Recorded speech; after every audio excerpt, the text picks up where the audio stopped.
Assalamualaikum warahmatullahi wabarakatuh. Banyak sekali pertanyaan jamaah, Ustadz kasih kami channel untuk kajian anak-anak muda. Di antara anak muda berasal dari Aceh, luar biasa. Channelnya Maulizul Akbar Nak. Tonton, subscribe, like, share, komen. Assalamualaikum warahmatullahi wabarakatuh.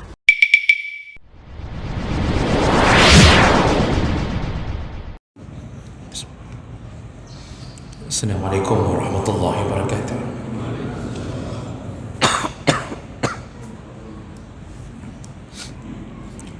Innal hamdalillah nasta'inuhu wa nastaghfiruh wa na'udzu bihi min shururi anfusina wa min sayyiati a'malina.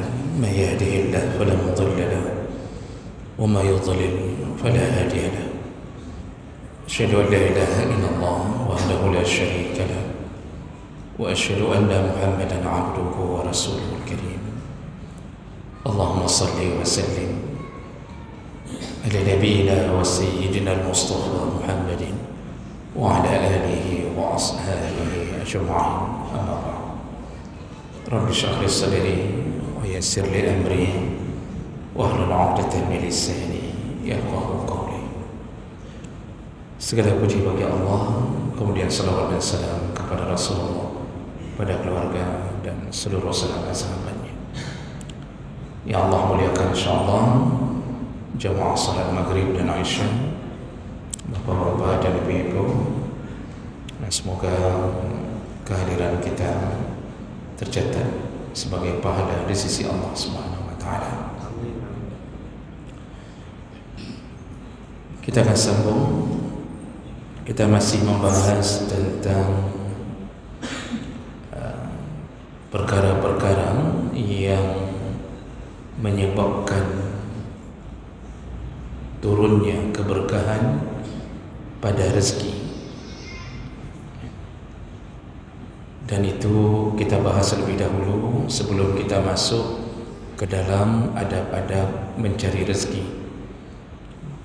Dan masalah rezeki ini pembahasannya luas karena banyak sekali rahasia yang mungkin kita tidak tahu sebelumnya, apa yang menjadi penyebab rezeki berkah dan bagaimana cara mendapatkannya. Kita sudah bahas di minggu yang lalu bahawa di antara penyebab keberkahan rezeki yaitu memberi bantuan atau tanggungan kepada orang-orang yang menuntut ilmu. Jadi kalau kita menolong orang-orang yang menuntut ilmu, kata Rasulullah sallallahu alaihi wasallam, la'allaka turzaqu bihi, engkau itu bisa diberi keberkahan rezeki karena menolong saudaramu yang sedang menuntut ilmu.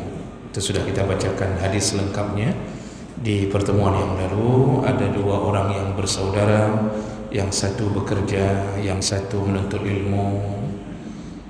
Lalu yang bekerja komplain atau melapor ke Nabi bahwa seakan-akan saudaranya itu tidak mau bekerja, dia hanya menuntut ilmu, dan selama ini dialah yang menafkahi saudaranya yang menuntut ilmu itu. Jadi mengeluh kepada Nabi sallallahu alaihi wasallam. Lalu kemudian Rasulullah mengatakan, la'allaka turzaqu bihi, harta yang engkau dapatkan itu, yang selama ini engkau rasakan keberkahannya, itu akibat atau sebab karena engkau menolong saudaramu yang sedang menuntut ilmu. Jadi ini menjadi dalil bahwa kalau mau rezeki kita diperbanyak berkahnya oleh Allah, maka banyak-banyaklah menolong anak-anak yang sedang berada dalam menuntut ilmu, terutama di pesantren-pesantren, di daerah-daerah dan terutama anak-anak saudara kita, dan lebih diutamakan lagi yang statusnya yatim.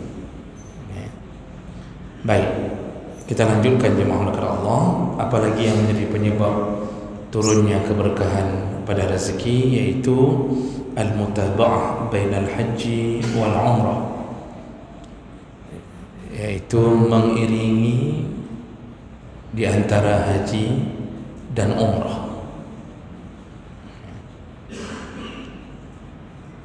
Dan ini berdasarkan dari hadis Abdullah bin Mas'ud radhiyallahu anhu, qala Rasulullah sallallahu alaihi wasallam, tabi'u bainal haji wal umrah, iringilah haji dengan umrah,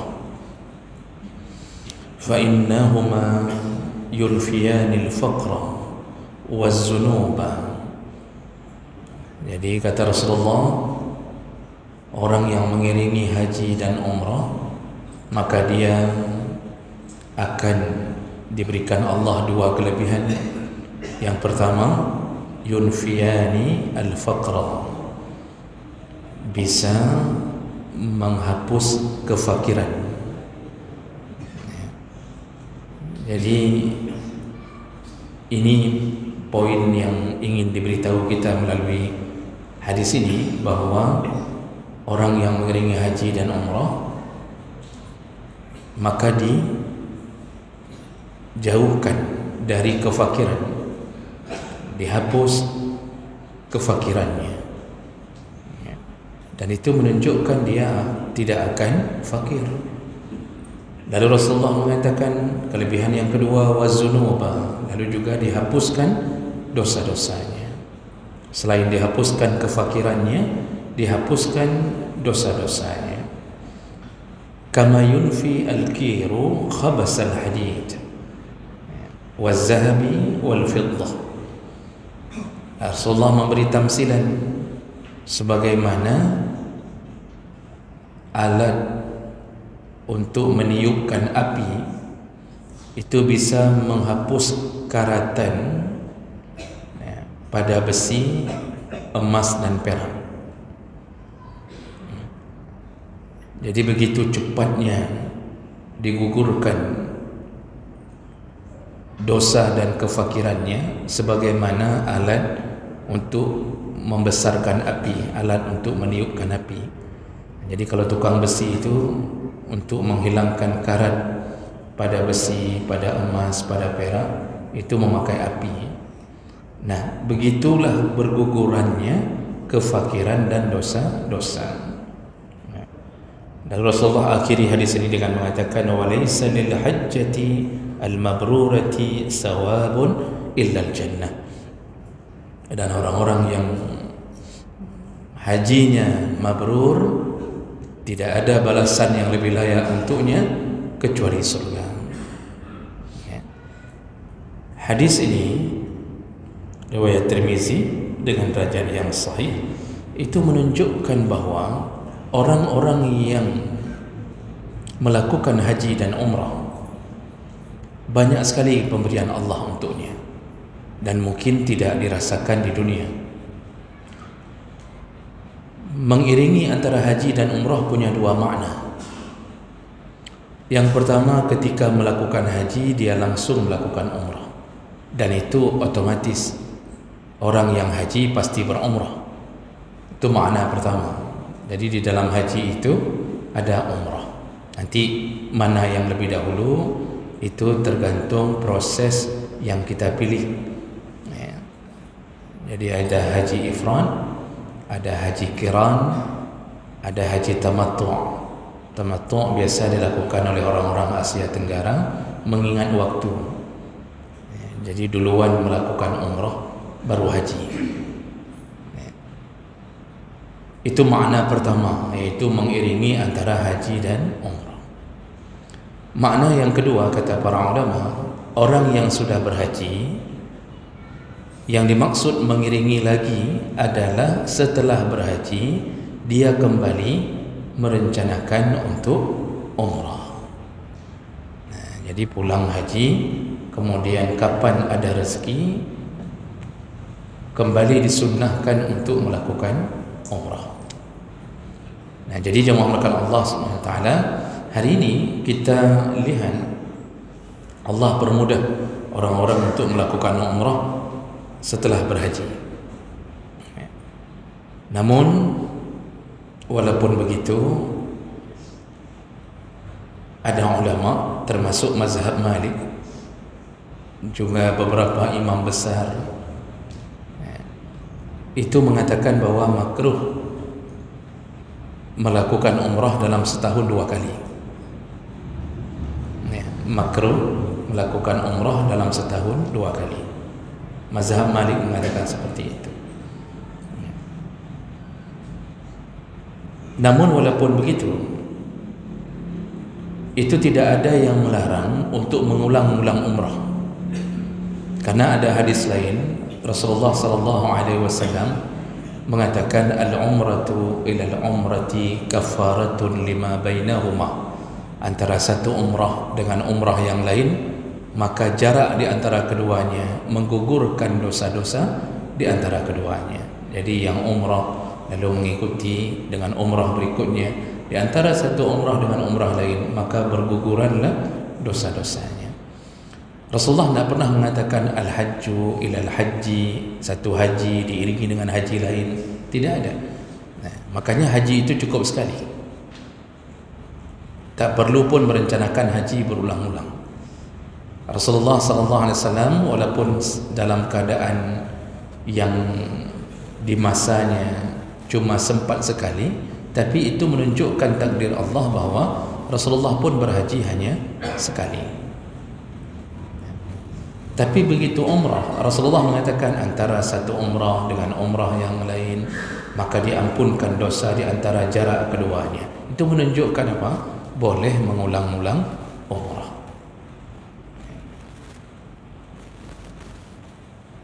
Nah, jemaah Allah Subhanahu wa taala, ada satu perkara yang harus kita perhatikan. Kalau amalan umrah diadu dengan amalan menolong orang atau amalan sosial, maka lebih utama untuk melepaskan kesulitan hidup orang. Karena Rasulullah sallallahu alaihi wasallam menyebutkan, wala an amshi ma'a akhi fi hajatin ahabbu ilayya min an a'takifa fi masjidi hadha, yani al-masjidun nabawi syahran. Aku keluar dari rumahku untuk melepaskan hajat seorang mukmin, artinya dia melepaskan kesulitan hidup orang, dia tolong orang, apapun, apakah melepaskannya dengan badan, dengan harta, dengan tenaga, apapun, kita bantu orang. Itu lebih kusukai, kata Rasulullah, daripada aku beriktikaf di masjidku ini syahran, selama sebulan. Bayangkan kita umrah itu 12 hari, 13 hari umrah. Biaya antara 25 sampai 30 juta. Itu biaya keberangkatan, belum biaya yang kita pegang untuk jajan. Habislah sekitar 35 juta per orang. Kita berangkat dengan istri atau istri berangkat dengan suami. Bahkan ada yang membawa anak-anak. Kalau dengan suami atau istri saja sudah habis sekitar 70 juta untuk umrah. Diberi waktu 13 hari. Apakah kita beriktikaf di Masjid Nabi sebulan? Tidak. Dari 13 hari dibagi 5 hari atau 6 hari di Madinah, kemudian sisanya di Makkah. Apakah selama 6 hari di Madinah kita iktikaf di masjid? Tidak. Kita pasti tidur di hotel. Kita datang ke Masjid Nabi kapan? Ketika salat. Tak ada yang duduk di Masjid Nabi itu terusan, tak pulang-pulang ke hotel, tak ada. Kecuali umrah backpacker, yang pergi sendiri, urus sendiri, tak ada hotel segala macam. Itu pun kalau dia iktikaf, ya 5 hari itu. Setelah itu harus berangkat ke Makkah. Jadi tak ada yang iktikaf sebulan di Masjid Nabi kalau pergi umrah. Sekarang Nabi mengatakan, aku melepaskan kesulitan hidup saudaraku yang mukmin itu lebih kusukai amal itu daripada beriktikaf di masjidku sebulan. Iktikaf di Masjid Nabi sebulan. Yang namanya iktikaf yang tak keluar-keluar dari masjid.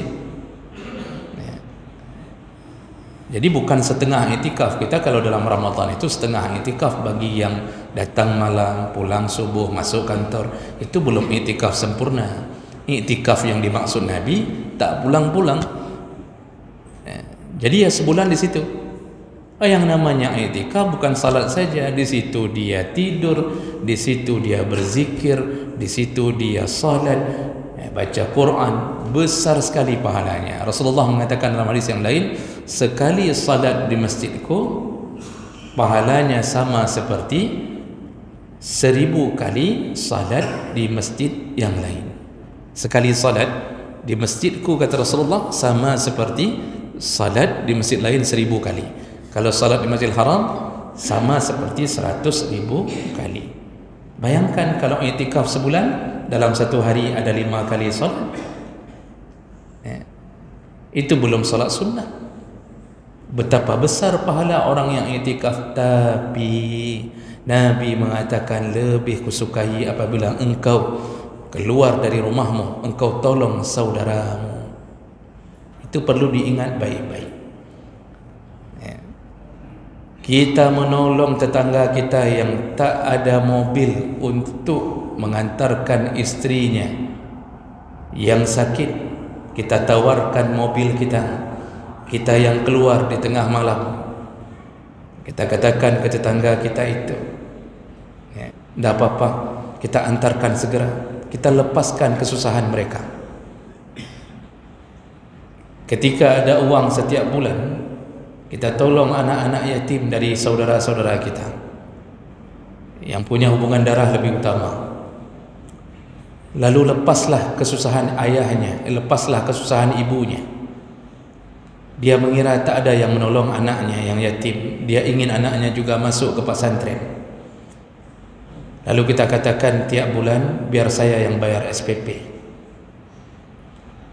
Kita berikan uang jajan. Betapa bahagianya ibu si yatim tersebut. Itu namanya melepaskan kesulitan. Dan itu termasuk amalan yang paling dicintai Allah. Rasulullah ketika ditanya oleh seorang Arab Badui, ayul a'mal ahabbu ila Allah azza wa jalla, amalan mana yang paling dicintai Allah? Apa jawaban Nabi? Sururun tudkhiluhu ala muslim, engkau memasukkan rasa bahagia kepada seorang muslim. Dia sedang susah, lalu dia kembali bahagia dengan datangnya bantuan kita. Lalu apa lagi? Wa takshifu anhu kurbah, engkau melepaskan kesulitan hidup seorang muslim. Anak kedua hoja, tak tahu dia mau buat apa lagi ni. SPP anaknya sudah tertunda 5 bulan. Pesantren telah memberikan surat edaran tak boleh ikut ujian. Akhirnya kita tolong dia. Begitu leganya dia, lepaslah kesulitannya. Ada orang yang sudah tak makan, dia bingung mau cari hutang kemana lagi. Kita yang datang menolongnya. Itu namanya takshifu anhu kurbah. Au taqdi anhu dainan, atau engkau lepaskan hutang-hutangnya. Au tut'imu anhu ju'an, ataupun engkau memberi makan kepada orang-orang yang lapar. Bayangkan Bapak Ibu, yang disebut Nabi semuanya berhubungan dengan sosial. 4 perkara disebut Nabi, semua hubungannya sosial. Tadi di hadis yang pertama Nabi mengatakan apa?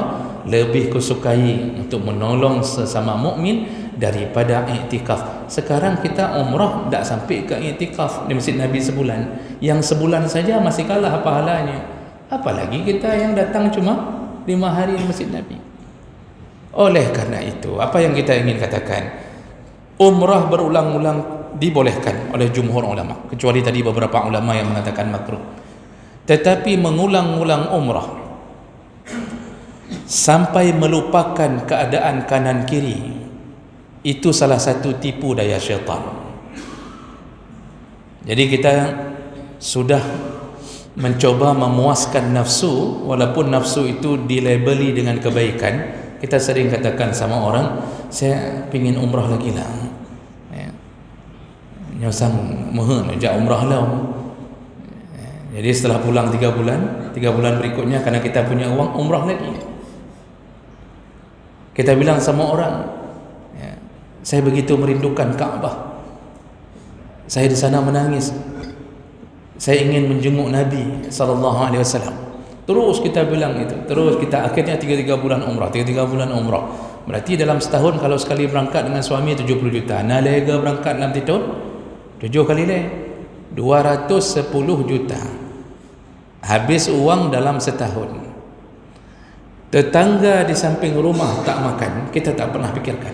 Tanya pun tak pernah. Anak-anak dari saudara kita yang tak sekolah di kampung-kampung halaman kita, sepupu-sepupu kita yang Masya Allah hidupnya di bawah garis kemiskinan, mungkin ada ayah, mungkin ada adik dari ayah kita, abang dari ayah kita, kakak dari mamak kita, betul-betul miskin. Minyak pun susah, jangankan minyak orang, minyak kita pun dia susah dapat. Jadi bayangkan apa yang Allah, kita tak peduli. Antum dah tanya apa? Tak pernah kita telefon pun. Tak pernah kita telefon, kiban miwang, kiban cik mentang nabru hinan, masih ada beras di situ ni, saya kirimkan ya untuk beli beras. Tak pernah. Yang kita pikirkan apa? Umrah. Bukan berdosa, berpahala, tetapi hati-hati. Kita ditipu oleh syaitan. Kenapa saya bilang ditipu? Kalau kita baca kitab tentang tasawuf, tentang akhlak, salah satunya misal kitab Madarijus Salikin karangan Ibnul Qayyim Al-Jauziyah, itu disebutkan bahawa salah satu tipu daya syaitan, kita dibuat tidak faham mana amalan yang lebih utama. Jadi dikacaukan pikiran kita sehingga kita tak tahu lagi mana amalan yang lebih utama. Menolong orang lebih utama daripada mengulang-ulang umrah. Tapi yang umrah dahulu kita lakukan. Nolong orang tak pernah, itu dikacaukan pikiran oleh syaitan. Jadi kurang ilmunya. Sama seperti orang jaga tahajud tapi tak pernah salat subuh. Tahajud luar biasa. Tiap-tiap malam 4 rakaat, 8 rakaat. Tahajud anak sembahyang. Itu tipu daya syaitan. Atau dia tak berjamaah. Okeylah dia salat subuh di rumah, dia tak berjamaah, padahal berjamaah subuh 2 rakaat itu lebih hebat daripada 1000 rakaat tahajud. Nak ada amalan wajib yang lebih rendah daripada amalan sunnah? Tak ada. Mau 100,000 rakaat amalan sunnah itu tak bisa menyaingi amalan wajib, apalagi kalau Nabi suruhnya berjamaah. Makanya Rasulullah sallallahu alaihi wasallam menyebutkan, ya law ya'lamuna fihi ma fihima, seandainya orang-orang yang berat melakukan salat isya dan salat subuh, itu kan tanda-tanda kemunafikan, seandainya mereka tahu ma fihima, apa yang ada di dalam salat subuh dan salat isya berjamaah, seandainya mereka tahu, apa yang terjadi? Kata Rasulullah, la atauhuma habwan, pasti kata Rasulullah, mereka pasti mendatangi masjid-masjid untuk mendatangi salat isya dan subuh berjamaah. La atauhuma habwan, dengan cara apa? Merangkak, dengan cara merangkak. Berarti kita ingin diberitahu oleh Nabi bahawa ada sesuatu yang paling hebat di dalam jamaah isya dan subuh. Jadi contohnya itu, tahajud luar biasa, duha Masya Allah, salat duhur tak ada. Puasa Senin Kamis bedanya cukup taat, Senin puasa, Kamis puasa, saking taatnya kadang-kadang Rabu pun dia puasa. Ada soyuh, taat sekali. Begitu Ramadan, dia remehkan Ramadan. Padahal Ramadan itu lebih hebat, lebih dahsyat, lebih utama daripada semua puasa sunnah. Begitulah contohnya. Makanya jangan sampai uang kita habis untuk umrah setahun 200 juta, tapi kita tak pernah menolong orang, padahal di situ duduknya surga. Kita mencari surga jauh ke tanah Makkah dan Madinah, padahal di samping rumah hanya terbatasi dengan satu dinding pagar. Di situ surga, tapi kita tak pernah mendatanginya. Padahal di kampung kita klek-klek, di Nisam, di Kandang, di Biren, cukup banyak saudara miskin kita datangi. Makanya saya kadang-kadang mengatakan kepada orang, cuba setelah kumpul uang untuk merencanakan umrah, cuba batalkan umrah itu sekali. Ini sudah kumpul uang nih sama suami, 270 juta. Merencanakannya tak umrah lo. Tak umrah lo. Batalkan sekali. 70 juta itu cari anak saudara kita yang yatim yang tak bisa sekolah atau tak ada uang jajannya. Kasih tahu, ambil 2 orang. Nak, kami tak jadi umrah setelah kami dengar pengajian di Masjid Jami'. Ini uang 70 juta Pak Awa kasih untuk kalian berdua. Sekolahlah, SPP Pak Awa bayar langsung 6 tahun. Kalau SPP 1 tahun 1 bulan 1 juta, 12 bulan 12 juta. 12 kali 6 72. Betul? Jarang lu matematik kau. Kita batalkan umrah sekali, batalkan 6 tahun dia masuk menuntut ilmu dengan uang kita. Masya Allah. Cuma orang kadang-kadang begini bang, mangan terasa lezat waktu umrah itu karena ada nikmat terbangnya, lalu sampai di sana lihat Gua Hira, kemudian datang ke tempat pertemuan antara Adam dan Hawa. Jadi ziarah itu menjadi penentu sukanya kita mengulang-ulang itu. Kita juga suka kalau kita datang ke negeri orang yang mungkin jarang-jarang kita lihat. Bukan tak boleh, sekali lagi bukan tak boleh, tetapi hati-hati jangan sampai tertipu oleh syaitan. Boleh umrah alih-alih 2 tahun tak ulang lo, boleh. Atau paling kurang kalau kita kaya raya, seimbangkan Bapak Ibu yang Allah muliakan, diseimbangkan. Sedekah juga hebat, umrah boleh berulang-ulang, tapi sedekahnya luar biasa. Nah ini adalah salah satu yang harus kita hati-hatikan. Karena banyak orang saya lihat hari ini terjebak dengan keadaan itu. Banyak sekali. Dia tak tolong, dia tak mau surga yang lebih dekat dengannya, dia mencari surga di tempat yang jauh. Itu pun kalau mabrur. Kalau tak mabrur, sampai di sana cuma buat pertemuan dengan unta saja, mana ada mabrurnya. Bukti tak mabrur apa? Pergi umrah berulang-ulang tapi di masjid tak pernah sampai. Kalau umrah sudah 10 kali yang jamaah tak pernah dia jaga. Padahal ciri-ciri mabrurnya haji dan mabrurnya umrah, bagusnya ibadah sepulang daripada itu. Makanya sering juga saya katakan di mana-mana, seandainya semua Pak Haji itu mabrur, sungguh masjid-masjid tak mampu menampung Pak Haji saja. Kalau seandainya semua haji itu mabrur, sungguh masjid-masjid yang ada itu tak mampu menampung Pak Haji saja, nak mampu nampung Pak. Tak cukup masjid untuk Pak Haji. Subuh itu bisa sampai ulak ke belakang. Ulak apa bahasa Indonesianya? Sampai membeludak. Sampai membeludak ke belakang. Itu kalau mabrur semua. Buktinya mana? Subuh tetap 1 saf, tetap 2 saf. Mana Pak Haji? Dengar Pak Haji. Pak Haji dengar, pegah roh tapi mabrur. Alhamdulillah, mudah-mudahan mabrur. Pak mabrur punya jamaah anda dadang. Makanya kadang-kadang orang merasa amalnya diterima, tapi dari kegiatan yang dia dapatkan setelah haji dan umrah tak menunjukkan amalnya diterima. Ada hadis Nabi Pak, saya tak hafal lagi matanya. Itu di antara ciri-cirinya bagusnya ibadah, kemudian dia suka memberi makan. Pulang haji ciri-ciri mabrur, dermawan. Ini pulang haji bernama Hakrian. Jadi tak betul itu. Oleh kerana itu Bapak Ibu Allah, ini salah satu kelebihan daripada orang-orang yang mengiringi antara haji dan umrah, maka dihapuslah kefakirannya. Maka coba Bapak lihat, orang pulang haji, pulang umrah, nagasin Pak. Apakah orang haji pulang umrah lalu tiba-tiba bangkrut padahal baru mengeluarkan dana yang besar? Adakah yang bangkrut? Dia duduk meklepok apa lagi bahasa Indonesia ini? Ini benar-benar tak tahu. Duduk lemah lunglai, tak ada lagi wang, tak ada. Pulang haji bertambah jaya. Yang dulunya dia haji belum sertifikasi, pulang haji sudah sertifikasi.